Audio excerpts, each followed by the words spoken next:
Welcome to SSG digital.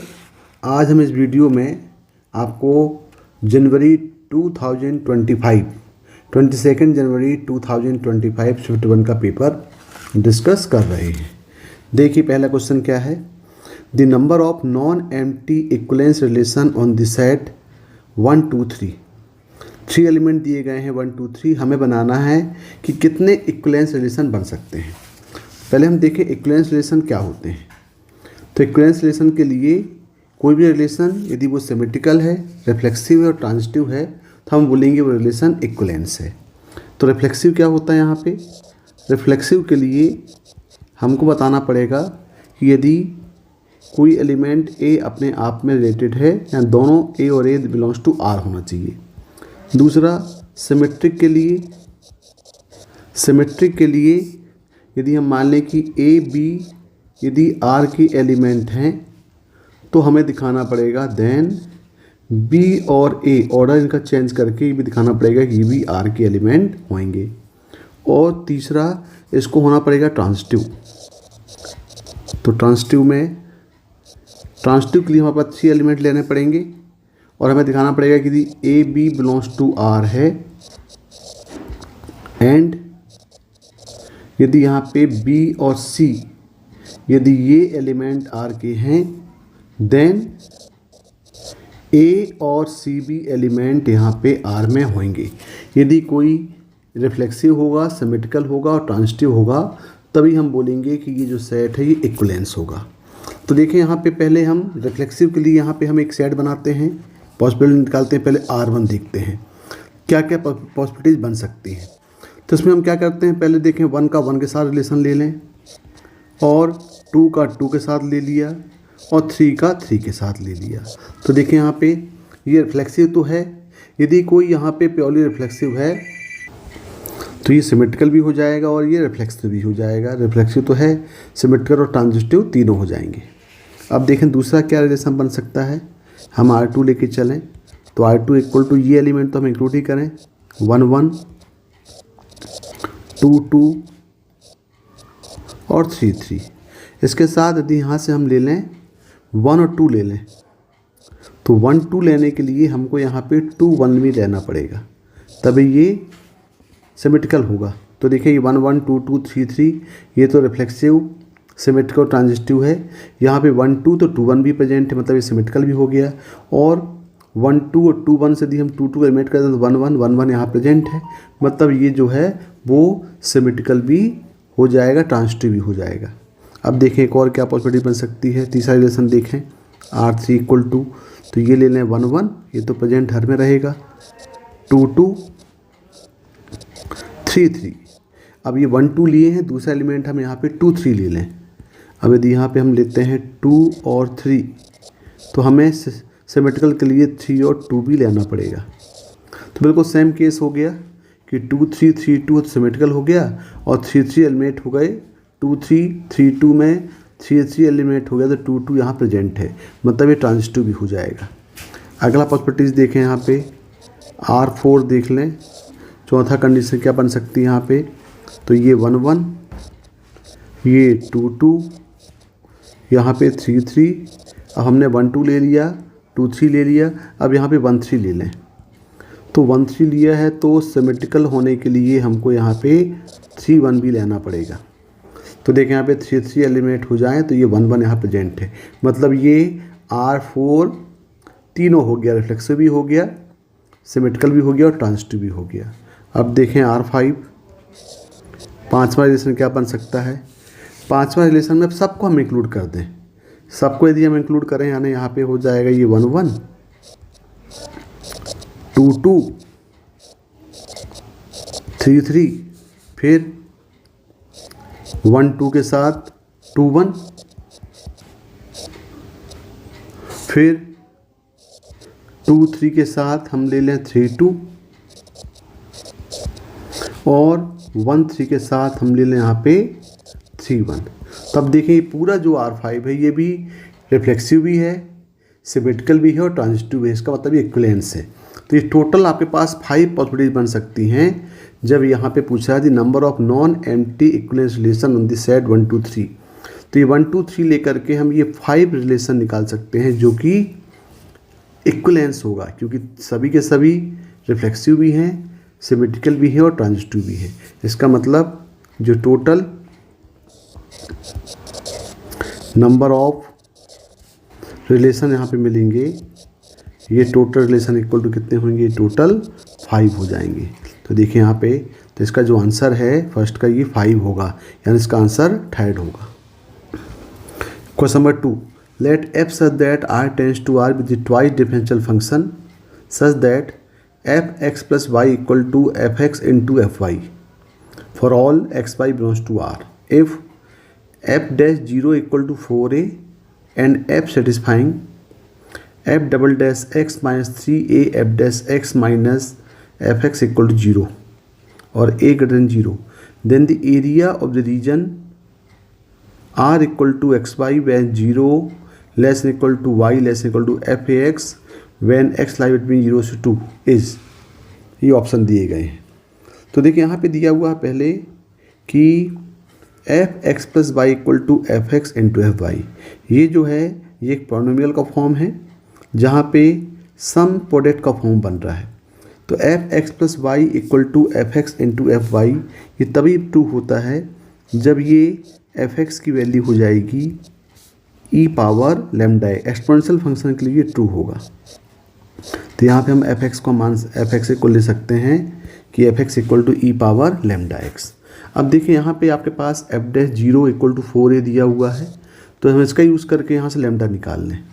तो यहाँ पे हम इसको डिफरेंशिएट करते हैं पहले, तो यहाँ पे इसका F dash X equal to ये हो जाएगा लैम्डा ई लैम्डा एक्स, और यहाँ पे x इक्वल टू 0 पुट कर दें तो ये हो जाएगा यहाँ पे एफ डैश 0 इक्वल टू ये हो जाएगा लैम्डा ई पावर 0 1, और यहाँ पे f0 कितना दिया है, इक्वल दिया ही है 4a, यानी यहाँ पे लैम्डा की वैल्यू कितनी हो गई, ये 4a हो गई। तो यहाँ पे जो फंक्शन हो जाएगा ये function F x equal to ये हो जाएगा ई पावर लैम्डा 4a पुट करें तो ये होगा 4ax, यानी हमको एफ एक्स मिल गया यहाँ पे ई पावर 4ax। अब देखें, अब यहाँ जो रिलेशन दिया हुआ है कि F double dash x minus 3a F dash x minus F x equal 0, तो यहाँ से हम ए की वैल्यू निकाल सकते हैं। तो देखें यदि यहाँ पे F x equal to E power 4ax है तो इसका डेरिवेटिव करेंगे तो एफ डैश एक्स हो जाएगा F dash X equal to 4a E 4ax, और एफ डबल डैश एक्स ये इक्वल टू हो जाएगा 4a का स्क्वायर इंटू ई 4ax हो गया। ये वैल्यू को इस रिलेशन में पुट कर दें तो यहाँ पे हो जाएगा 4a square E 4ax minus 3a F dash X यहाँ पे दिया हुआ है 4a E 4ax minus E 4ax equal to 0। तो यहाँ से देखें आप, यहाँ पे दिए हम इसको सॉल्व आउट करें तो ये ई4x यहाँ पे हो जाएंगे कैंसिल, और यहाँ पे हो जाएगा ये 4a square minus 12a square minus 1 equal to 0, और यहाँ पे सॉल्व करेंगे तो ये आपके पास मिल जाएगा यहाँ पे 4a का होल स्क्वायर का मतलब ये 4 मतलब हो जाएगा 16a square minus 12a square equal to 1, और यहाँ मिल जाएगा 4a स्क्वायर इक्वल टू 1। तो यहाँ पे a की वैल्यू मिल जाएगी प्लस माइनस 1/2, लेकिन a ग्रेटर देन 0 दिया हुआ है तो हम एक्सेप्ट करेंगे a इक्वल टू 1/2। तो a क्या मिल गया यहाँ पे 1/2 मिल गया। तो यहाँ पे जो एफ एक्स दिया हुआ है ये एफ एक्स इक्वल टू है ई पावर 4ax, और यहाँ पे ए की वैल्यू पुट कर दें तो ये एफ एक्स इक्वल टू हो जाएगा यहाँ पे ई, ये हो जाएगा यहाँ पे 4 इंटू 1/2 करेंगे तो हो जाएगा 2x। तो एफ एक्स इक्वल टू बन गया ई पावर एक्सपोनेंशियल फॉर्म बन गया ई 2x हो गया। अब यहाँ पे जो आपके पास रिलेशन दिया हुआ है कि R X Y such that 0 less equal to Y less equal to F A X, तो एफ ए एक्स का फॉर्म करेंगे तो यहाँ पे देखें क्या बन जाएगा ये। अब यहाँ पे F x equal to E power 2x हो गया ये। तो ई पावर 2x का मतलब अब यहाँ पे हम a equal to the X put करेंगे तो ये एफ ए एक्स ये हो जाएगा e twice of A x. और यहाँ पे तो a की वैल्यू यहाँ पुट कर दें, a इक्वल टू कितना दिया 1/2, तो f 1/2x equal to e 2 into 1/2x। यानी हम डायरेक्ट बोल सकते हैं कि f ऑफ ए एक्स की वैल्यू यहाँ पे मिल जाएगी exponential form e power x। अब यहाँ पे निकालना हमको area of the region r equal to X Y 0 less equal to Y less equal to F A X 0 less equal to X less equal to. यानी हमें यहाँ पे तो आपके पास एफ एक्स मिल गया है एक्सपोनेंशियल फंक्शन ई एक्स। तो देखें यहाँ पे यानी आपके पास यहाँ मिल गया है y equal to E X और इंटरवल दिया हुआ है 0 less equal to X less equal to और ये बाउंड कर रहा है 0 to यानी फर्स्ट क्वाड्रेंट में। तो देखें यदि हम इसको फिगर में कन्वर्ट करें तो ये बन जाएगा हमारा, ये हो गया 0 0 और ये y equal to E X मतलब ये एक्सपोनेंशियल फंक्शन हो गया, ये एक्सपोनेंशियल फंक्शन चला गया ये। अब ये बोल रहा है x इक्वल टू बोल रहा है 0 से लेकर के 2 तक, तो यहाँ पे हम x इक्वल 2 ले लेंगे तो ये पॉइंट हो जाएगा 2 और 0 और ये हो जाएगा 0 0। यानी यहाँ से हमें निकालना है 0 से 2 तक, यानी ये एरिया निकालने के लिए बोल रहा है फर्स्ट क्वाड्रेंट में। तो डायरेक्ट इसको हम इंटीग्रेट कर दें तो इसका जो रिक्वायर्ड एरिया होगा area equal to integration 0 to 2 E X into D X. तो ई एक्स का इंटीग्रेशन हो जाएगा यहाँ पे, ई एक्स का हो जाएगा ई एक्स और लिमिट लग जाएगी 0 से 2 और यहाँ पे सॉल्व करेंगे तो आएगा ई स्क्वायर माइनस ई 0 यानी ये हो जाएगा ई स्क्वायर माइनस 1। तो इसका जो एरिया आएगा ये एरिया होगा ई स्क्वायर माइनस 1। देखिए इसका ऑप्शन क्या क्या दिए हैं, ये दिए हैं ई स्क्वायर माइनस 1 मतलब इसका जो सेकंड का आंसर है वो 1 होगा। Question number 3, let the triangle P Q R be the image of the triangle with vertices 1 3 3 1 and 2 4 in the line x plus 2y equal 2 if the centroid of the triangle PQR is the point alpha beta then 15 in bracket alpha minus beta is equal to। यानी यहाँ पे एक triangle दिया हुआ है, उस triangle की हमको इमेज निकालना है respect to the line x plus 2y equal 2, उसके सेंट्रॉइड की इमेज निकालना है। तो देखिए यहाँ पे पहले हमारे पास एक कॉन्सेप्ट है कि यदि हमारे पास यहाँ पे कोई पॉइंट दिया हुआ है, मान लो ये पॉइंट P है, इस पॉइंट को हम मान लें कि ये पॉइंट x1 और y1 है और हमें इस पॉइंट की इमेज निकालना है along the line ax plus B Y plus C equal to 0, ax plus B Y plus C equal to 0, इसकी इमेज निकालना है। ये हम मान लेते हैं कि ये एक लाइन मिरर है और हमें इस पॉइंट की इमेज निकालना है, तो इसकी इमेज यहाँ पे होगी और ये पॉइंट मान लेते हैं हम P डैश, इसको मान लेते हैं x और y। तो यहाँ पे ये जो पॉइंट M है इसको बोलते हैं फुट ऑफ परपेंडिकुलर। तो ये P से M का डिस्टेंस और M से P डैश का डिस्टेंस दोनों इक्वल हो जाएगा। तो डायरेक्ट हमारे पास एक फार्मूला है कि हम फार्मूले का यूज़ करके हम इस पॉइंट की P की image respect to the line ax plus B Y plus C निकाल सकते हैं। ये फार्मूला होता है, इसको हम बोल सकते हैं इमेज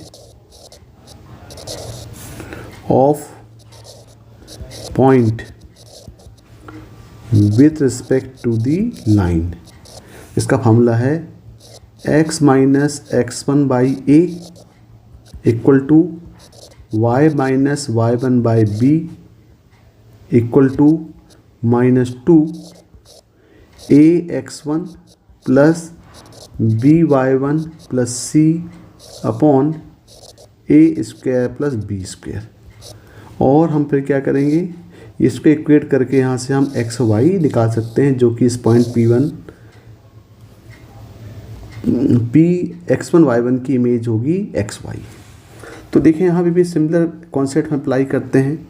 यहाँ भी हमारे पास एक ट्रायंगल दिया हुआ है, ये ट्रायंगल दिया हुआ है PQR। तो देखिए यहाँ पे हम एक ट्रायंगल बना लेते हैं, ये ट्रायंगल मान लेते हैं PQR है, ये P दिया हुआ है, ये 1 और 3 मान लेते हैं, Q है ये 3 और 1 है, और यहाँ पे पॉइंट R है, ये 2 और 4 है। अब क्वेश्चन क्या बोल रहा है, let the triangle PQR with the image of the triangle with vertices 1 3 3 1 2 4 in the line x plus 2y equal to if the centroid of the triangle PQR is the point alpha beta, then तो हमको ये triangle की image निकालना है। तो triangle की image निकालें तो हर पॉइंट की इमेज निकालना पड़ेगा। तो हम पहले इसका सेंट्रॉइड निकाल लेते हैं G। तो सेंट्रॉइड कोऑर्डिनेट कितना हो जाएगा इसका जो सेंट्रॉइड हो जाएगा, हम यहाँ से G निकालें तो G मिल जाएगा x1 plus x2 plus x3/3 और y1 plus y2 plus y3/3, यानी हो जाएगा 1 प्लस 3 प्लस 2/3 और उसका y कोऑर्डिनेट हो जाएगा 3 प्लस 1 प्लस 4/3। तो सॉल्व करेंगे तो ये पॉइंट हो जाएगा G, ये हो जाएगा 2 और ये होगा 8/3। मतलब ये जो पॉइंट सेंट्रॉइड का पॉइंट है ये मिल गया 2 और 8/3। तो हम हर पॉइंट की इमेज निकाल के डायरेक्टली हम इमेज निकाल लेते हैं सेंट्रॉइड की अलोंग द लाइन। ये एक लाइन मिरर यहाँ पे आपके पास गिवन है, ये लाइन मिरर है x plus 2y equal to 2। अब इसकी जो इमेज हम निकालेंगे वो इमेज यहाँ पे मिल जाएगी, ये इमेज मिल जाएगी, यहाँ पे ये इमेज होगी। तो हम बेटर है कि हम किसकी इमेज निकाल लें, सेंट्रॉइड की इमेज निकाल लें। तो सेंट्रॉइड की इमेज हम मान लेते हैं G', इसको मान लेते हैं अल्फ़ा और बीटा।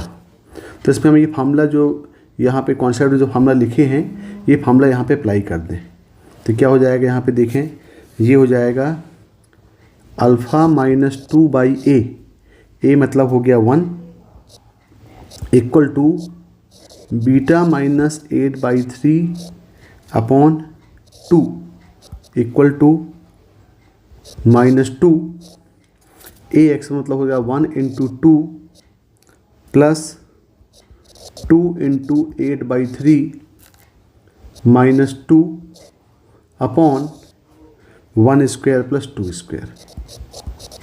अब यदि हम इसको सॉल्व करें तो यहाँ पे हो जाएगा ये alpha minus 2 equal to beta minus 8/3 upon 2 equal to ये जाएगा -2 अपॉन 5 और यहाँ पे सॉल्व करेंगे तो ये हो जाएगा 16/3। इस पूरे को सॉल्व करेंगे यहाँ पे तो डायरेक्ट करेंगे तो ये हो जाएगा alpha minus 2 equal to -32 upon 15 और बीटा माइनस 8/3/2 इक्वल टू -32/15 और यहाँ पे सॉल्व करेंगे तो अल्फ़ा मिल जाएगा यहाँ पे -2/15 और यहाँ पे बीटा मिलेगा -24/15। यानी जो इसकी इमेज पॉइंट है ये पॉइंट मिल जाएगा अल्फ़ा बीटा, इमेज सेंट्रॉइड की इमेज मिल जाएगी -2/15 -24/15। तो देखिए यहाँ पे ये फिगर में आप देख रहे हैं तो ये इसका G का यहाँ पे मिल जाएगा आपका G का, ये इसकी इमेज मिल जाएगी। ये इसका मिड पॉइंट कहाँ पे लाई करेगा, लाइन में लाई करेगा। तो डायरेक्ट हम निकाल सकते हैं। अब यहाँ पे वैल्यू पूछा हुआ है कि 15 ऑफ अल्फ़ा माइनस बीटा की वैल्यू निकालना है। तो जाएगा 15 माइनस 2/15 प्लस 24/15 सॉल्व करेंगे तो यहाँ पे जाएगा ये 15 इंटू 22 अपॉन 15 कैंसिल हो गया तो इसका आंसर आएगा 22। यानी क्वेश्चन नंबर 3 का जो आंसर है ये आंसर होगा 22। Question number 4, let Z1 Z2 Z3 with the 3 complex numbers on the circle mod z equal to 1 with argument of Z1 minus π/4, argument of Z2 0, argument of Z3 π/4. If Z1 Z2 bar plus Z2 Z3 bar plus Z3 Z1 bar square equal to alpha plus beta root two, where alpha beta belongs to Z, then the value of alpha square plus beta square निकालना है। तो देखिए यहाँ पे Z1 Z2 Z3 3 complex number हैं जो circle में लाई कर रहे हैं। अब देखें कॉम्प्लेक्स नंबर क्या होता है। यदि हमारे पास कोई फॉर्म दिया हुआ है Z equal to x plus iota y, इस फॉर्म में कोई नंबर है जिसको हम बोलते हैं कॉम्प्लेक्स नंबर।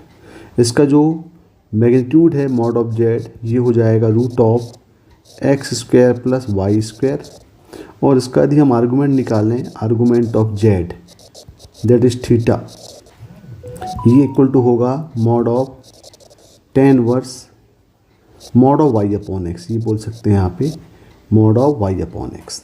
तो ये कहलाता है कार्टेशियन फॉर्म।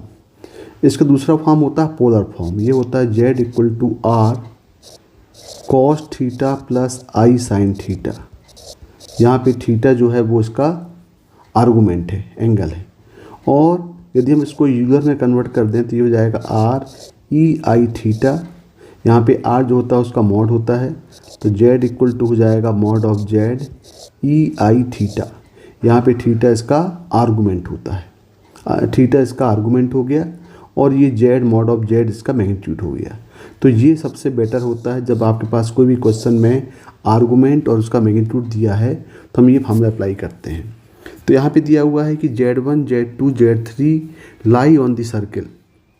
जब ये लाई ऑन द सर्किल दिया हुआ है तो इसका मतलब ये हुआ कि mod of Z1 equal to mod of Z2 equal to mod of Z3, ये तीनों का मैग्नीट्यूड इक्वल टू हो जाएगा 1 हो जाएगा। अब हम ये यूलर फॉर्म के अप्लाई करें तो Z1 जिसका कॉम्प्लेक्स नंबर यहाँ पे आर्गूमेंट ऑफ Z1 दिया हुआ है -π/4, तो यहाँ पे Z1 हो जाएगा, क्योंकि हमने कॉम्प्लेक्स नंबर ले रहे हैं Z equal to mod of Z e i theta, ये फॉर्म को लेके चल रहे हैं। तो Z1 Z2 Z3 तीनों एक सर्किल मॉड ऑफ Z में लाई कर रहे हैं, तो हम तीनों का जो मैग्नीट्यूड है वो इक्वल टू 1 हो गया। तो पहला कॉम्प्लेक्स नंबर हो जाएगा Z1 को ले सकते हैं Z1 equal to mod of Z1 e i argument of Z1। दूसरा यहाँ पे हो जाएगा Z2 equal to mod of Z2 e i argument of Z2, और Z3 equal to mod of Z3 e i argument of Z3। तो यहाँ पे Z1 कितना होगा, ये हो जाएगा Z1 मॉड ऑफ Z1 दिया हुआ 1, तो ई ये हो जाएगा आई आर्गूमेंट दिया हुआ -π/4, और Z2 equal to mod Z हो गया 1, ये हो गया ई आई 0 डिग्री, और Z3 equal to mod of Z3 दिया हुआ 1, तो ई आई π/4। तो ये आपके पास यहाँ पे मिल गया। तो Z1 इक्वल टू फाइनली हम देखें तो Z1 इक्वल टू आ रहा है ई -i π/4, Z2 इक्वल टू ये हो गया E0 होता है 1, यानी ये हो गया 1, और तीसरा complex number Z3 equal to ये हो गया ei π/4। अब इसका देखें यहाँ पे Z1 बार निकालें, इसका कॉन्जुगेट निकालें, तो इसका conjugate Z1 bar equal to ये होगा ई माइनस तो प्लस हो जाएगा ei π/4, Z2 बार रियल पार्ट है तो रियल ही रहेगा, और Z3 bar conjugate of Z3 equal to ये होगा ई -i π/4। अब हमें निकालना है Z1 Z2 bar plus Z2 Z3 bar plus Z3 Z1 bar square, और इसको फिर कंपेयर करना अल्फ़ा प्लस बीटा रूट 2 से। तो ये दिया हुआ है, कंपेयर करना पड़ेगा अल्फ़ा प्लस बीटा रूट 2 से, यानी हमें इसको a plus i x plus i y के फॉर्म में कन्वर्ट करके उसका मोड लेना पड़ेगा। तो देखिए इसकी वैल्यू हम पुट करते हैं। Z1 हो जाएगा Z1 इक्वल टू दिया हुआ है ई -i π/4, और Z2 इक्वल दिया हुआ है 1, प्लस Z2 ये हो गया 1, और E -i π/4 plus E I pi by 4 और ये हो जाएगा E minus iota pi by 4 का मोड का स्क्वायर। अब इसको यहाँ पे सॉल्व कर लें। इसको हम सॉल्व करेंगे तो ये हो जाएगा ई माइनस आई बाई 4 और ई माइनस आई बाई 4 दोनों मिलकर के हो जाएंगे twice of E minus I pi by 4 और ई आई पाई बाई 4 माइनस ई आई 4 दोनों कैंसिल आउट हो गए, यानी ये हो जाएगा 1। तो यहाँ पे हो जाएगा ये हो जाएगा 1 का स्क्वायर। सॉरी, यहाँ पे ये ई Z1 बार है, Z1 बार की वैल्यू कितनी दिया है, ये दिया है प्लस, तो दोनों ये कैंसिल नहीं होंगे, ये दोनों पार्ट जो होगा ये कैंसिल नहीं होगा, दोनों ऐड हो जाएंगे। ये ई आई पाई बाई 2 है और ये भी ई आई पाई बाई 4 है, सॉरी ये भी 4 है, तो ये दोनों पार्ट मिल करके यहाँ पे ये हो जाएगा ई आई पाई बाई 4 और ई आई पाई बाई 4 दोनों मिलके हो जाएंगे ई आई पाई बाई 2 का स्क्वायर। अब यहाँ देखें, यहाँ वैल्यू पुट कर दें तो यहाँ पे ई आई पाई बाई 4 होता है, यहाँ पे हम इसको पोलर फॉर्म में कन्वर्ट करेंगे तो ये जाएगा z equal to cos theta plus i sine theta. तो यहाँ पे दी हम इसको एक्सपेंड कर लें तो ये जाएगा twice of cos minus pi by 4 plus i sine minus pi by 4 plus E I pi by 2 हो जाएगा cos pi by 2 plus iota sine pi by 2 का ये मोड का स्क्वायर। और यहाँ पे सॉल्व करेंगे तो ये हो जाएगा cos twice of cos pi by 4 हो जाएगा 1/√2 और ये भी हो जाएगा माइनस कॉस साइन और माइनस थीटा होगा माइनस साइन थीटा, तो ये हो जाएगा 1/√2 माइनस आई 1/√2 हो जाएगा प्लस कॉस 90 हो गया 0 और साइन 90 हो गया 1, यानी हो जाएगा प्लस आई का ये मोड का स्क्वायर। यहाँ पे सॉल्व करेंगे तो ये हो जाएगा twice of 1 minus I upon √2 और प्लस आयोटा का स्क्वायर। यहाँ से यदि हम √2 कैंसिल कर दें तो ये हो जाएगा √2 1 माइनस आयोटा प्लस आयोटा का स्क्वायर। अब इसमें रियल पार्ट इमेजिनरी पार्ट को सेपरेट करें तो ये हो जाएगा √2 प्लस आयोटा 1 माइनस √2 का ये स्क्वायर। और यहाँ पे ये इक्वल टू दिया हुआ है अल्फ़ा प्लस बीटा √2। तो पहले हम ये मॉड को सॉल्व कर लें, तो मॉड को सॉल्व करेंगे तो जाएगा √2 स्क्वायर प्लस 1 माइनस √2 का स्क्वायर और इस पूरे का यहाँ पे स्क्वायर है। ये मॉड सॉल्व कर लिए तो स्क्वायर हो गया equal to alpha plus beta √2। यहाँ पे सॉल्व करेंगे तो ये हो जाएगा यहाँ पे रूट और ये स्क्वायर दोनों कैंसिल हो गए, ये आ जाएगा यहाँ पे 2, यहाँ ओपन करेंगे तो ये हो जाएगा प्लस 1 √2 का square plus 2 minus 2√2 equal to alpha plus beta √2। तो ये जाएगा 2 + 2 4 + 1 5 minus 2√2 equal to alpha plus beta √2। अब देखिए यहाँ पे हम कंपेयर कर सकते हैं, यहाँ पे कंपेयर करेंगे तो अल्फ़ा इक्वल टू मिल जाएगा 5 और बीटा इक्वल टू मिल जाएगा -2 और हमें क्या निकालना है alpha square plus beta square की वैल्यू निकालना है। तो यहाँ पे देखें ये alpha square plus beta square equal to हो जाएगा ये 5 स्क्वायर प्लस -2 का स्क्वायर, यानी जाएगा 25 और प्लस 4 यानी 29। तो इसका जो आंसर है ये आंसर होगा 29। देखें यहाँ पे तो क्वेश्चन नंबर 4 का जो आंसर है वो 4 ही होगा, दैट इज़ 29।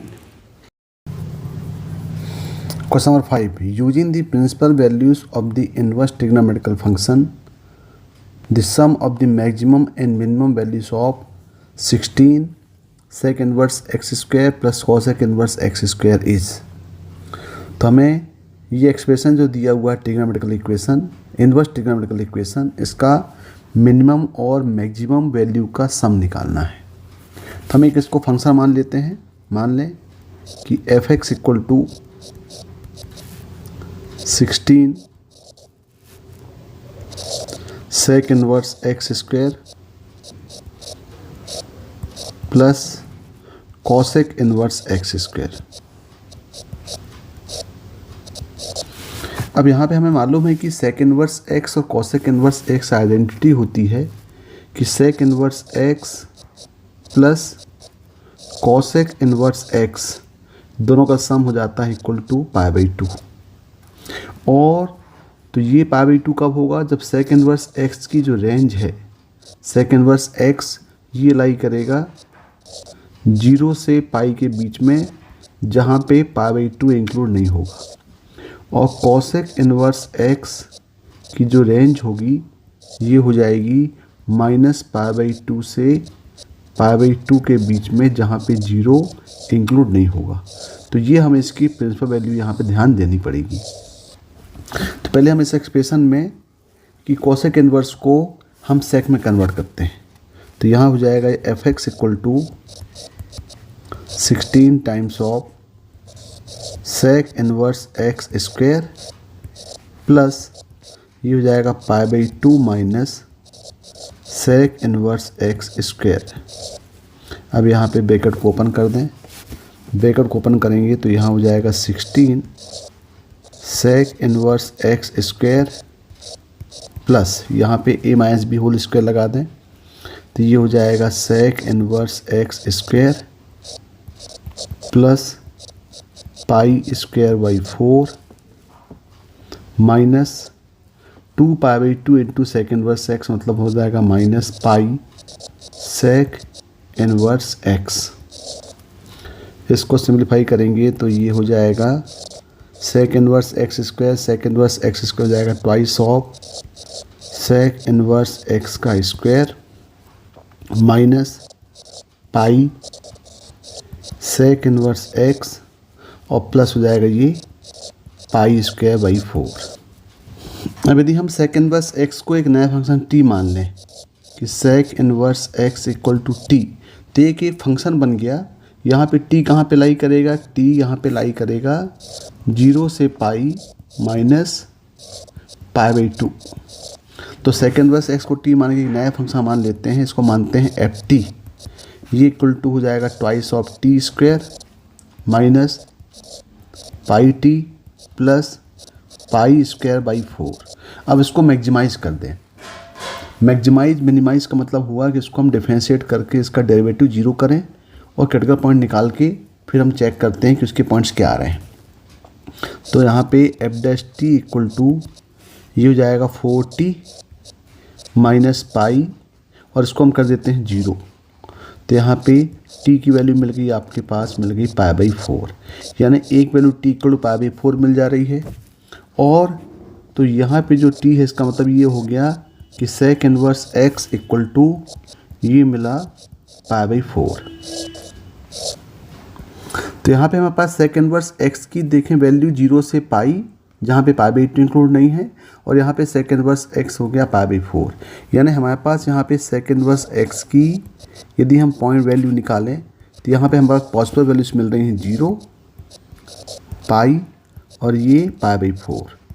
अब ये वैल्यू को हम यहाँ पे पुट करते हैं तो देखें यहाँ पे क्या हो जाएगा ये। तो हमारे पास यहाँ पे एफ टी होगा, f t equal to 16 of हो जाएगा twice of t² minus πt और प्लस π² 4। और t की वैल्यू हमने सेक इनवर्स एक्स को t ही माना हुआ, मतलब सब t की वैल्यू है। तो यहाँ पे हम पुट करते हैं पहले f0, यानी f ऑफ t को 0 पुट कर दें तो ये हो जाएगा 16, ये 2 यानी 0 मतलब ये भी 0 माइनस 0 प्लस ये हो गया π² 4। तो यहाँ पे सॉल्व करेंगे तो यहाँ पे जो f ऑफ 0 की वैल्यू आएगी ये वैल्यू मिल जाएगी 4π²। एक वैल्यू ये मिल गई। अब हम सेक इनवर्स एक्स मतलब टी की वैल्यू पुट करेंगे π/4। तो यहाँ पे यदि हम f π/4 करें यानी टी को रिप्लेस करेंगे π/4 से, तो जाएगा 16 ट्वाइस ऑफ π/4 स्क्वायर माइनस π/4 और प्लस हो जाएगा π²/4। तो देखें यहाँ पे क्या हो जाएगा, यहाँ पे ये दोनों π²/4 और π²/4 कैंसिल हो गए। तो यहाँ पे हो गया 16 इंटू ट्वाइस ऑफ, ये हो गया π²/16। तो 16 भी कैंसिल हो गए, यानी यहाँ पे f ऑफ π/4 की वैल्यू ये लगी ट्वाइस ऑफ π²।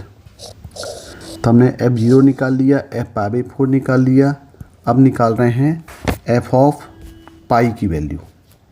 तो f ऑफ पाई करेंगे तो यहाँ पे हम t को पुट कर दें पाई, तो नाउ 16 जाएगा ट्वाइस ऑफ π² माइनस π² और प्लस हो जाएगा ये π²/4। और यहाँ पे सॉल्व करेंगे तो ये हो जाएगा 16, ये हो जाएगा π² प्लस π²/4, यानी टोटल इक्वल टू हो जाएगा 20 इंटू 5 π²/4। तो देखिए यहाँ पे ये हो गया टोटल, यहाँ पे ये 16, यहाँ 20 ने 16 हो जाएगा ये। तो यहाँ पे 16 हुआ तो ये बना 4 4 जा, यानी यहाँ पे जो f ऑफ पाई की वैल्यू आई, ये f पाई की वैल्यू जाएगी 20 π²। तो देखिए यहाँ पे हमारे पास क्या क्या वैल्यू मिल गई। यहाँ पे f0 इक्वल टू मिल रहा है 4 π², f π/4 मिल रहा है 2 π² और f पाई मिल रहा है 20 π²। तो देखिए इसकी जो मैक्सिमम वैल्यू मिल रही है, सो मैक्सिमम वैल्यू मिल रही है f ऑफ पाई में। तो f ऑफ पाई की वैल्यू कितनी आई है, ये हो गया 20 ऑफ π²। और ये क्या होगी, इसको मान लेते हैं capital M, that is maximum value. ये हो गई मैक्सिमम वैल्यू, यानी कैपिटल M इक्वल टू 20 π²। और मिनिमम देखें यहाँ पे, मिनिमम ये हो गया f ऑफ π/4, ये इक्वल टू आ रहा है 2 π²। ये हो गई मिनिमम वैल्यू, मतलब यहाँ पे स्मॉल m इक्वल टू हो गया ये 2 π²। अब हमारा क्वेश्चन क्या है, हमें निकालना सम ऑफ मिनिमम और मैक्सिमम वैल्यू। तो सम ऑफ मिनिमम और मैक्सिमम मतलब हो गया capital M maximum small m minimum equal to 20 π² plus 2 π², मतलब टोटल आंसर आ रहा है 22 π²। तो देखें भाई इसका जो आंसर है ये आएगा 22 π², ये दिया है 22 π²। तो 5 का आंसर 4 होगा। Question number 6, a coin is toss 3 times, let x denote the number of times a tail followed it had. If mu and sigma square denote the mean and variance of x, then the value of 64 mu plus sigma square। यानी यहाँ पे दिया हुआ है कि एक coin is toss 3 times और x denote the number of times a tail follows a head, यानी कितने बार हेड के बाद टेल आ रहा है, हेड के बाद कितने बार टेल आ रहा है, ये हमको x दिया हुआ है। तो पहले हम देखें इसका सैम्पल स्पेस कितना होगा। तो ये कॉइन इज टॉस 3 टाइम्स मतलब यहाँ पे कि NS इक्वल टू ये हो जाएगा टोटल 2⁻3, यानी टोटल इक्वल टू जाएगा 8। तो पॉसिबल क्या क्या बनेंगे यहाँ पे देखें। पॉसिबल यदि हम निकालें, इसकी पॉसिबिलिटीज़ निकालें तो तीनों हेड हो सकते हैं, या इस टाइप से इसको निकालने की बेस्ट वे है कि पहले हम क्या लिख लें, इसको टोटल 8 सैम्पल स्पेस लिखने के लिए हम यहाँ पे पहले 4 टाइम्स हेड और कंटिन्यू 4 टाइम्स टेल लिख दें, ये बेस्ट वे होता है लिखने का। इसके बाद फिर हम अल्टरनेट यहाँ पे एक बार हेड, 2 बार हेड लिख दें, फिर 2 बार टेल लिख दें, फिर 2 बार हेड लिख दें और फिर 2 बार टेल लिख दें। और उसके बाद हम एक बार हेड, एक बार टेल, हेड और टेल अल्टरनेट लिख दें, एच और टेल, और ये यहाँ पे हो गया एच और टेल। तो टोटल देखें आपके पास 8 सैम्पल स्पेस यहाँ पे बन गए। ये आपके पास सैम्पल स्पेस हो गया। अब यहाँ पे बोल रहा है कि कितने बार हेड के बाद टेल आएगा। तो देखें यहाँ पे हेड के बाद तो हेड ही आ रहा है, मतलब यहाँ पे तो 0 हो रहा है ये। यहाँ पे हेड के बाद टेल आ रहा है, मतलब ये 1 ले लें। यहाँ भी हेड के बाद टेल आ रहा है, ये भी 1 हो गया। यहाँ देखें हेड के बाद टेल आ रहा है, यहाँ भी 1 ले लें। यहाँ पे हेड के बाद हेड नहीं आ रहा है तो ये 0 हो गया। यहाँ भी हेड के बाद टेल आ रहा है तो ये 1 ले लें। और हेड के बाद टेल यहाँ पे नहीं आ रहा है तो ये 0 हो गया। और यहाँ भी टेल के बाद हेड नहीं आ रहा, मतलब ये भी 0 हो गया। तो यहाँ पे हम देख सकते हैं, तो x जो है, x बोल रहा है number of times tail follow से हेड, यानी हेड के बाद कितने बार टेल आया उसको x बोला है। तो यहाँ पे हम ले सकते हैं x इक्वल टू क्या क्या पॉसिबिलिटीज बनेंगी x में आएंगी पहले h, h और t, ये हो गया। फिर दूसरा ये हो गया h, t और h। फिर हो गया ये h, t और t। और यहाँ पे हो गया t, h और t। ये टोटल कितने हो गए यहाँ पे, इसका जो इवेंट हुआ वो हो गया टोटल, इसके जो नंबर्स हो गए ये टोटल हो गए 4। तो प्रोबेबिलिटी क्या हो गई यहाँ पे, प्रोबेबिलिटी px इक्वल टू ये हो जाएगा टोटल 4 और टोटल हमारे सैम्पल स्पेस 8 हैं, यानी प्रोबेबिलिटी कितनी हो गई, 1/2 हो गई। इसकी प्रोबेबिलिटी 1/2 हो गई। जब इसकी प्रोबेबिलिटी 1/2 हो गई तो हेड नहीं आने, प्रोबेबिलिटी भी 1/2 हो जाएगी।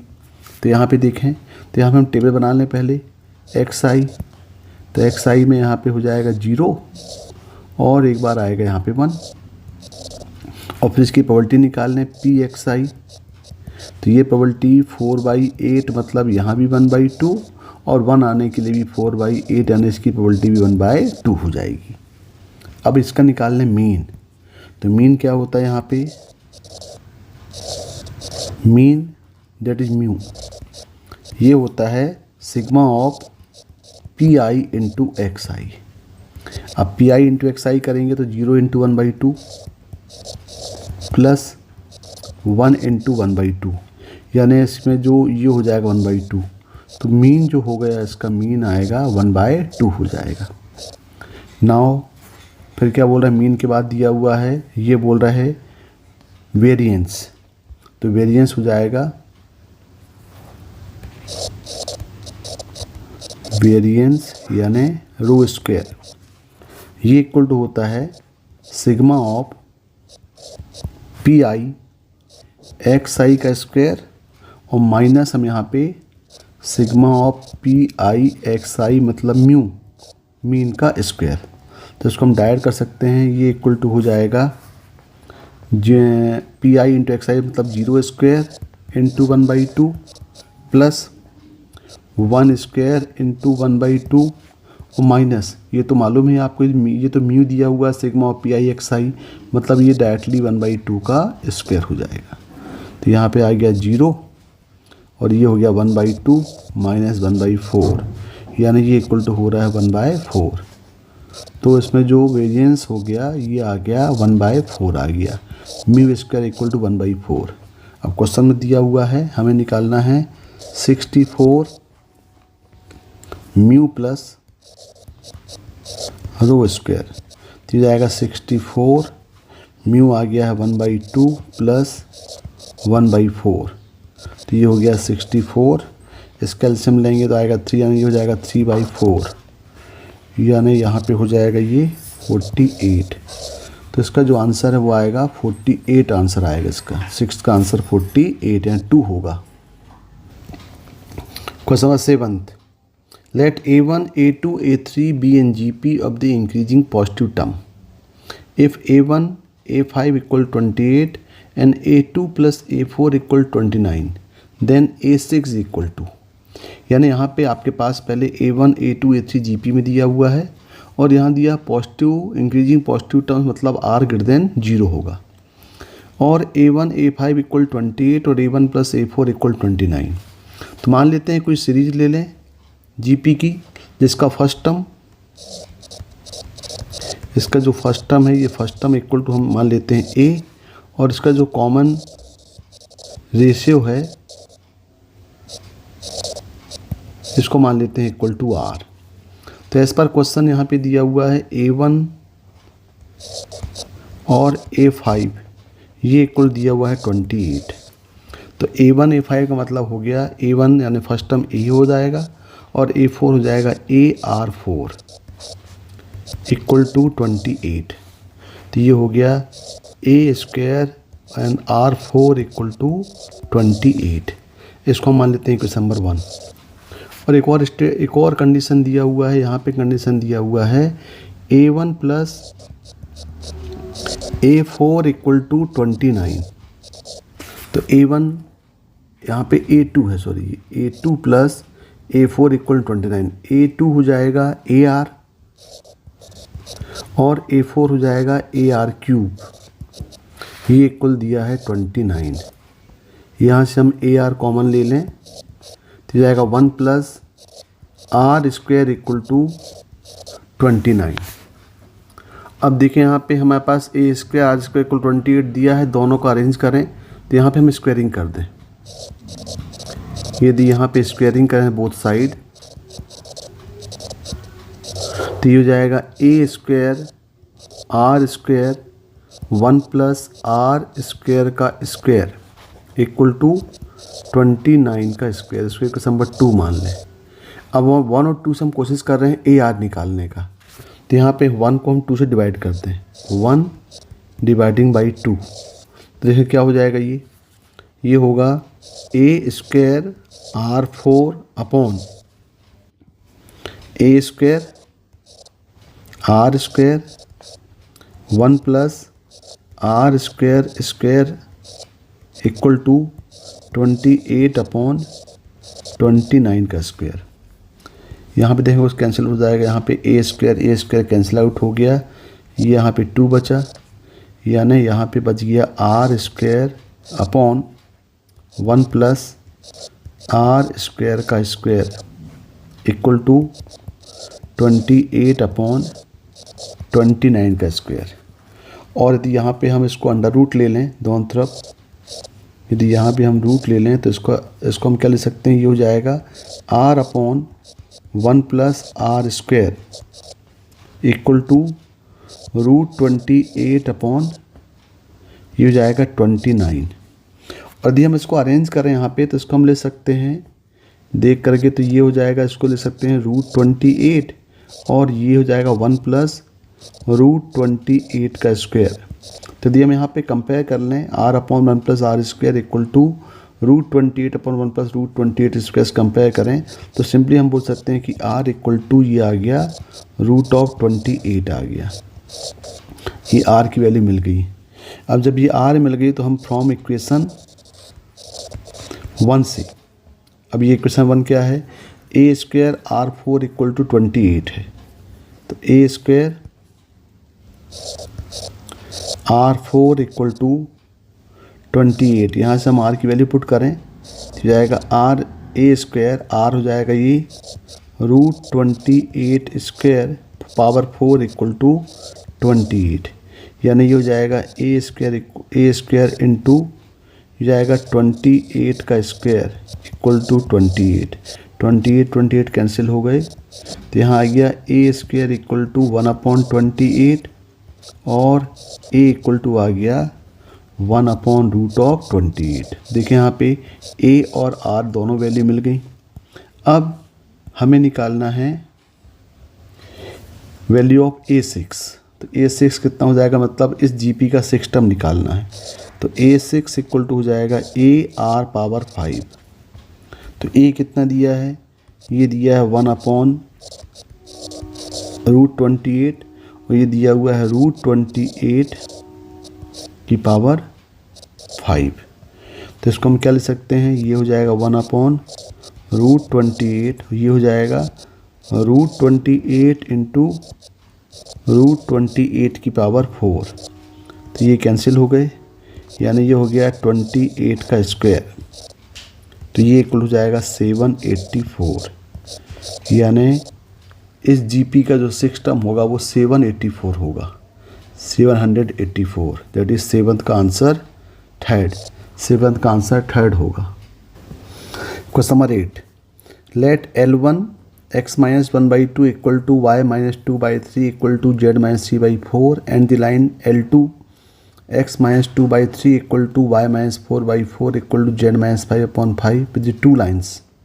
Then which of the following points lies on the line of the shortest distance between L1 और L2 is, यानी यहाँ पे हमारे पास दो लाइन दिए गए हैं और दोनों लाइन के बीच का जो शॉर्टेस्ट डिस्टेंस होगा उसमें उसका इक्वेशन निकालना है और हमें दिखाना है कि कौन सा पॉइंट उसको सेटिस्फाई करेगा।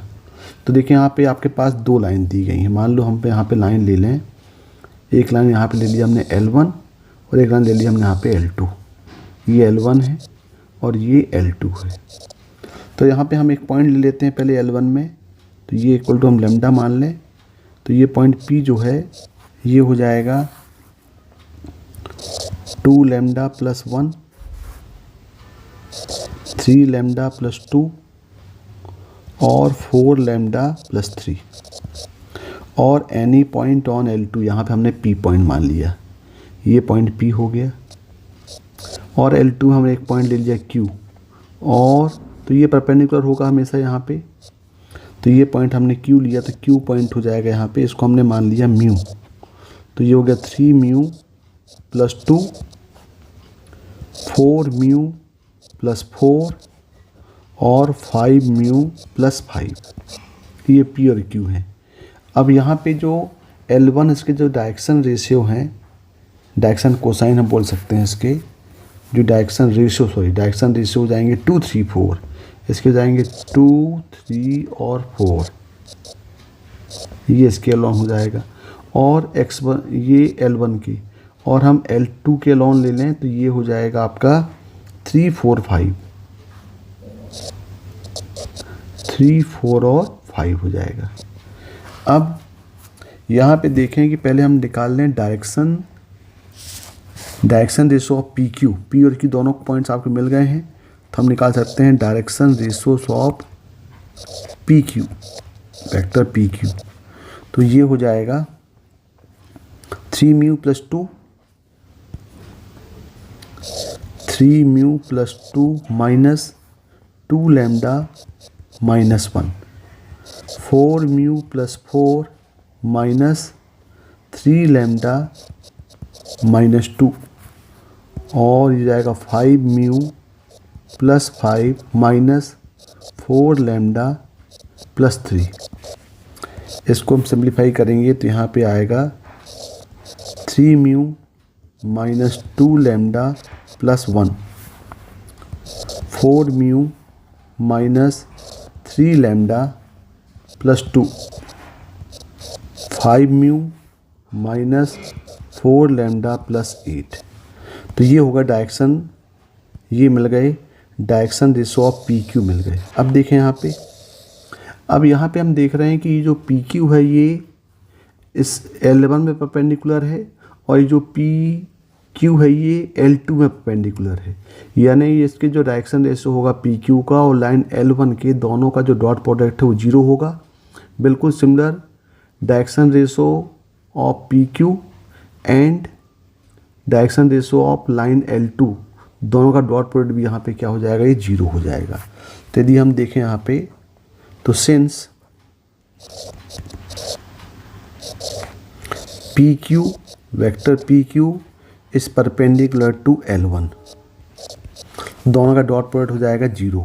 तो देखिए यहाँ पे क्या आएगा, फिर ये हो जाएगा 3 mu minus 2 lambda plus 1 into, इसका कितना है, ये दिया है 2, 3, 4, तो into 2 plus 4 mu minus 3 lambda plus 2 into 3 plus 5 mu minus 4 lambda plus 8 into 4, ये इक्वल 0 होगा। तो यहाँ पे हम सॉल्व करेंगे तो ये आएगा 6 mu minus 4 lambda plus 2 plus 12 mu minus 9 lambda plus 6 plus 20 mu minus 16 lambda plus 32 equal to 0। इसको सिंप्लीफाई करेंगे तो ये हो जाएगा 38 mu minus 29 lambda plus 16 equal to 0। इसको मान लेते हैं हम इक्वेशन नंबर 1। बिल्कुल सिमिलर हम ले सकते हैं कि पी क्यू जो डायरेक्शंस हैं ये परपेंडिकुलर हो जाएगा, इसमें L2 में भी हो जाएगा। तो यहाँ भी डॉट प्रोडक्ट दोनों का कितना हो, दोनों के डायरेक्शन रेशो का डॉट प्रोडक्ट हो जाएगा यहाँ पे 0। तो यहाँ पे हो जाएगा 3 mu minus 2 lambda plus 1 into L2 के डायरेक्शन रेशो कितने दिए हैं, ये दिए हैं 3 4 5। तो जाएगा into 3 plus 4 mu minus 3 lambda plus 2 into 4 plus 5 mu minus 4 lambda plus 8 into 5, ये भी इक्वल टू 0। इसको अब सॉल्व करेंगे तो ये आ जाएगा 9 mu minus 6 lambda plus 3 plus 16 mu minus 12 lambda plus 8 plus 25 mu minus 40 lambda plus 40, ये सॉरी 20 लैम्डा प्लस 40 इक्वल 0। इसको हम सॉल्व करेंगे तो ये 25 16 और ये 9 मतलब हो जाएगा 50 म्यू माइनस 38 लैम्डा और प्लस 21 इक्वल टू 0। ये क्वेश्चन नंबर 2 हो जाएगा। अब देखें यहाँ पे हम 1 और 2 को सॉल्व कर लें आपस में। अब हम इक्वेशन नंबर 1 और 2 को सॉल्व करें। यहाँ पे ये सेकंड इक्वेशन है, तो फ्रॉम इक्वेशन 1 एंड 2 इसको सॉल्व करेंगे तो हमें मिल जाएगा लैम्डा इक्वल टू 1/3 और म्यू इक्वल टू -1/6। अब ये लैम्डा और म्यू की वैल्यू को हम पी और क्यू कोऑर्डिनेट में पुट करें तो पी के कोऑर्डिनेट कितने थे, पी था 2 लैम्डा प्लस 1, 3 लैम्डा प्लस 2 और 4 लैम्डा प्लस 3।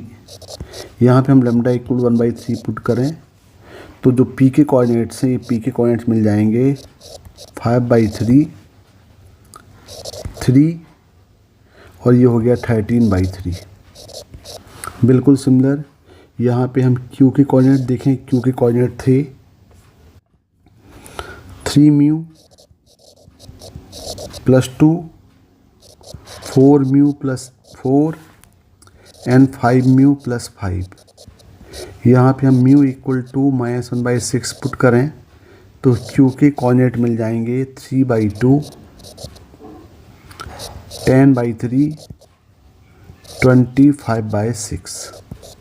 तो देखें पी और क्यू के कोऑर्डिनेट्स मिल गए। अब क्वेश्चन क्या बोल रहा है, क्वेश्चन बोल रहा है कि then which of the following point lies on the line of the short distance line L1 L2। यानी हमें ये पी और क्यू के कोऑर्डिनेट्स मिल गए। जब पी और क्यू के कोऑर्डिनेट्स मिल गए तो हम दोनों कोऑर्डिनेट्स से इक्वेशन ऑफ पी क्यू निकाल सकते हैं। तो इक्वेशन ऑफ पी क्यू का फॉर्मूला हमें मालूम है, 2 पॉइंट फार्मूला। तो ये हो जाएगा equation of p q. 2 point formula क्या होता है, ये होगा x minus x1 upon x2 minus x1 equal to y minus y1 upon y2 minus y1 equal to z minus z1 upon z2 minus z1। ये होता है 2 point formula. तो यहाँ किसी भी को x1 y1 z1, किसी भी को x2 y2 z2 मान लेते हैं। तो हम मान लेते हैं p जो है वो x1 y1 z1 है और q जो है वो x2 y2 z2 है। तो इक्वेशन ऑफ p q हो जाएगा x minus 5/3 upon 5/3 minus 3/2 equal to y minus 3 upon 3 minus 10/3 equal to z minus 13/3 upon 13/3 minus 25/6। Solve करेंगे तो यहाँ पे आ जाएगा ये x माइनस 5/3 अपॉन ये हो गया 1/6 equal to y minus 3 upon minus 1/3 equal to z minus 13/3 upon 1/6। इसको यदि हम शॉर्ट फॉर्म में लिखें, सिंपलेस्ट फॉर्म में लिखें तो ये हो जाएगा x minus 5/3 upon 1 equal to y minus 3 upon minus 2 equal to z minus 13/3 upon 1। हमने सब में 6 का मल्टीप्लाई कर दिया, यहाँ भी इंटू 6 कर दिया, यहाँ भी इंटू 6 कर दिया, यहाँ भी इंटू 6 किए, क्योंकि दीज आर प्रोपोर्शनल। तो ये हमें इक्वेशन ऑफ पी क्यू मिल गया और इस इक्वेशन को सेटिस्फाई करेगा। तब इसमें हम देखो चेक करना पड़ेगा कौन सा पॉइंट सेटिस्फाई करेगा। तो 1 बाय 1 हम ये सभी पॉइंट जो गिवन कोऑर्डिनेट दिए हैं हम सेटिस्फाई कराएंगे।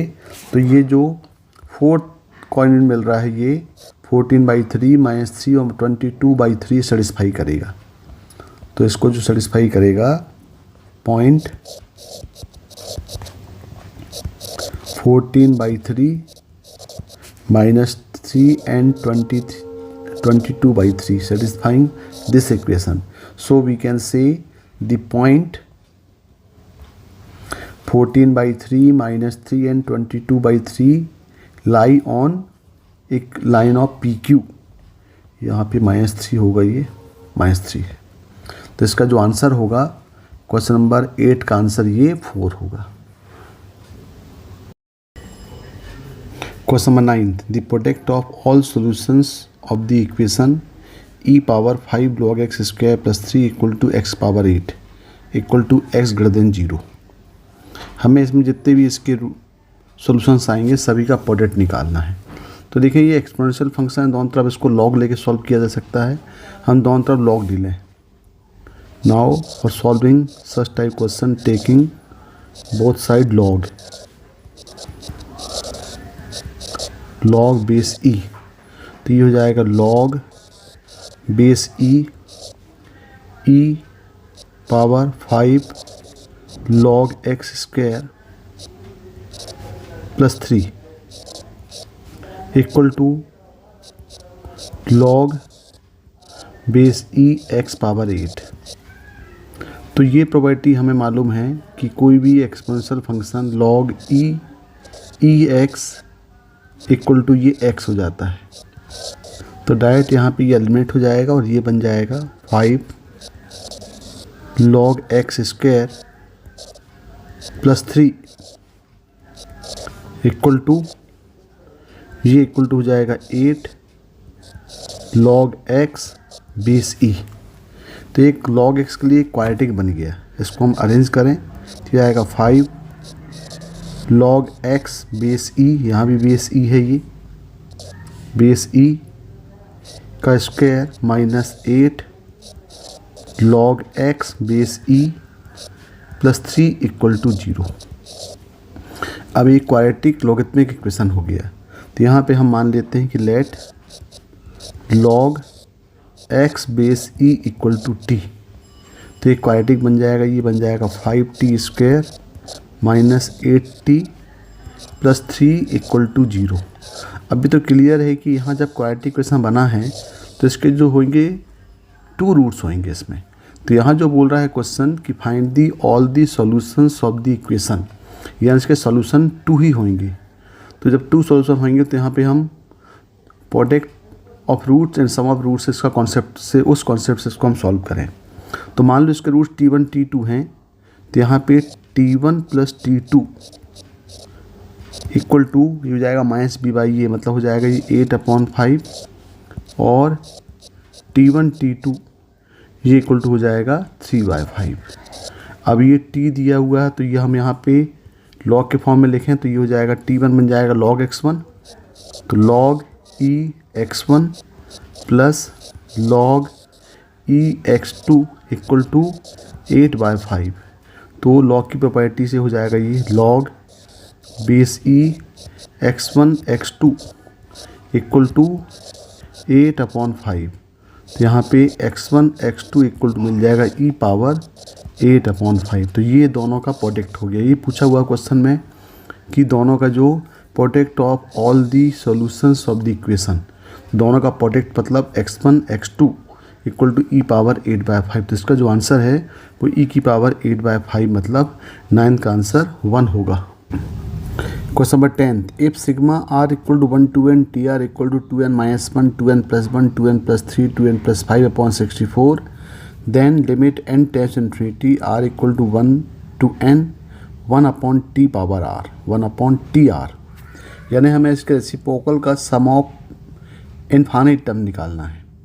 तो देखिए यहाँ पे ये जो sigma of r equal to 1 to n Tn दिया हुआ है, इसका मतलब इसको हम बोल सकते हैं कि ये Sn है। तो Sn इक्वल टू हो गया ये 2n - 1 2n + 1 2n + 3 2n + 5 upon 64। तो हमें टी आर निकालने के लिए हमें पहले टी एन टर्म निकालना पड़ेगा। और टी एन का रिलेशन आपको मालूम है कि टी एन इक्वल टू होता है टी एन इक्वल टू कि sum of N term minus sum of n - 1 term. यदि हम इसको सेपरेट कर दें तो यहाँ पे हमको टी एन टर्म मिल जाएगा। तो देखिए यहाँ पे टी एन क्या हो जाएगा, ये टी एन इक्वल टू ये एस एन टर्म हो जाएगा ये 2n - 1 2n + 1 2n + 3 2n + 5 dividing by 64 minus n sum of n - 1 terms. तो सम ऑफ n - 1 टर्म्स के लिए हम n को रिप्लेस कर दें n - 1 से। तो ये हो जाएगा यहाँ पे 2n - 3 2n - 1। यहाँ पे हम 2n + 3 में n को रिप्लेस करेंगे n - 1 से। तो ये होगा 2n + 1 और 2n + 3 डिवाइडिंग बाय 64। अब यदि हम इसको सॉल्व करें, देखें कुछ टर्म कॉमन आ सकते हैं। तो 2n - 1 2n + 1 और 2n + 3 यहाँ से कॉमन ले लें। तो ये इक्वल टू हो गया 2n - 1 2n + 1 2n + 3 अपॉन 64। यदि यहाँ से कॉमन ले लें तो यहाँ पे बचेगा 2n + 5 माइनस 2n + -3। तो ये पूरा हो जाएगा यहाँ पे 2n प्लस है तो ये माइनस प्लस हो जाएगा ये। तो यहाँ से 2n कैंसिल हो गए। तो ये जो Tn है ये हो जाएगा 8 times 2n - 1 2n + 1 2n + 3 upon 64। और इसको सिंप्लीफाई करेंगे तो ये फाइनली मिल जाएगा यहाँ से 2n - 1 2n + 1 2n + 3 dividing by 8 हो जाएगा। तो ये मिल गया Tn की वैल्यू। अब यहाँ पे क्वेश्चन बोल रहा है कि हमको निकालना है sigma n tends to sigma r equal to 1 to n 1/t power r limit n tends infinity. यानी हम इसका पहले रेसिप्रोकल निकालें। तो यहाँ पे जो 1/Tn है ये 1/Tn इक्वल टू हो जाएगा 8 अपॉन तो 2n - 1 2n + 1 और 2n + 3। अब एक मेथड तो इसको ये है कि इसको हम पार्शियल फ्रैक्शन से ब्रेक करें। और दूसरी मेथड ये है कि यदि हम यहाँ पे देखें कि ये जो टर्म दिया हुआ है 2n - 1 और 2n + 3, यदि यहाँ पे हम 2n + 3 में से यदि हम 2n - 1 सेपरेट कर दें तो देखो ये आ जा रहा है 2n + 3 माइनस 2n + 1 यानी आ रहा है 4। तो इस 4 को हम लिख सकते हैं, 4 को हम क्या लिख सकते हैं, 4 equal to we can return as 2n + 3 माइनस 2n - 1। ये हम इसको लिख सकते हैं। तो इसको हम अरेंज कर लेते हैं। ये हो जाएगा 1/Tn इक्वल टू ये हो जाएगा twice of 4 upon 2n - 1 2n + 1 2n + 3 और 4 को हम ले सकते हैं 2n + 3 माइनस 2n - 1। तो ये जाएगा ट्वाइस ऑफ 4 को ले सकते हैं 2n + 3 माइनस 2n minus 1 upon 2n minus 1, 2n plus 1 और 2n प्लस 3। अब यदि हम इसको सेपरेट करके लिखें तो यहाँ हो जाएगा twice of 2n plus 3 upon 2n minus 1, 2n plus 1, 2n plus 3 and minus 2n minus 1 upon 2n minus 1, 2n plus 1 और 2n प्लस 3। अब यहाँ पे देखें, यहाँ पे कुछ कैंसिल आउट हो जाएगा। ये 2n प्लस 3 से 2n प्लस 3 कैंसिल हुआ और 2n माइनस 1 से 2n माइनस 1 कैंसिल हुआ। तो यहाँ पे आ गया ये 1 upon tn equal to twice of 1 upon 2n plus 1 और 2n minus 1 minus 1 upon 2n plus 1 और 2n प्लस 3। अब यहाँ पे सिग्मा बोल रहा हुआ है, क्वेश्चन क्या बोल रहा है, ये 1/Tn निकला, बोल रहा है limit n tends infinity r equal to 1 to n। तो यहाँ पे जो लिमिट n टेंस इन्फिनिटी बोल रहा है, यानी यहाँ पे हम लगाते हैं लिमिट। अब इसको यदि हम सिग्मा r के फॉर्म में लिखें, क्योंकि यहाँ पे r डिनोट किया हुआ है, देखें यहाँ पे ये 1/Tr बोल रहा है। तो यदि हम इसको 1/Tr के फॉर्म में लिखें तो ये हो जाएगा 1/Tr equal to twice of 1 upon 2r minus 1, 2r plus 1 minus 1 upon 2r plus 1 और 2r प्लस 3। अब यहाँ पे बोल रहा है sigma of r equal to 1 to n और फिर बोल रहा है लिमिट लगा रहा है, लिमिट n टेंस इन्फिनिटी। तो डायरेक्ट इसको हम बोल सकते हैं, डायरेक्ट क्या हो जाएगा, सिग्मा r इक्वल टू 1 से इन्फिनिटी बोल सकते हैं इसको डायरेक्ट, और 1/Tr।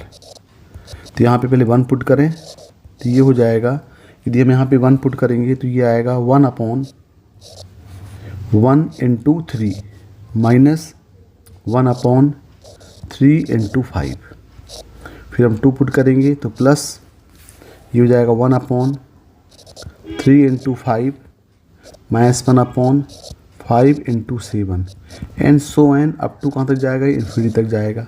तो देखें यहाँ पे, तो ये जो सेकेंड टर्म है वो थर्ड से कैंसिल हो गया, फोर्थ जो है फिफ्थ से कैंसिल हो जाएगा, सिर्फ बचेगा आपका फर्स्ट टर्म, यानी ये हो जाएगा यहाँ पे 2/3। तो यहाँ पे जो क्वेश्चन आपके पास दिया हुआ है कि limit n tends infinity sigma of r equal to 1 to n 1/Tr, ये इक्वल टू हो जाएगा ये 2/3। तो इसका जो आंसर है, ये आंसर 2/3 आना चाहिए। देखें यहाँ पे क्वेश्चन नंबर 10 का आंसर 2/3, यहाँ 10 का आंसर 3 होगा। Okay, thank you.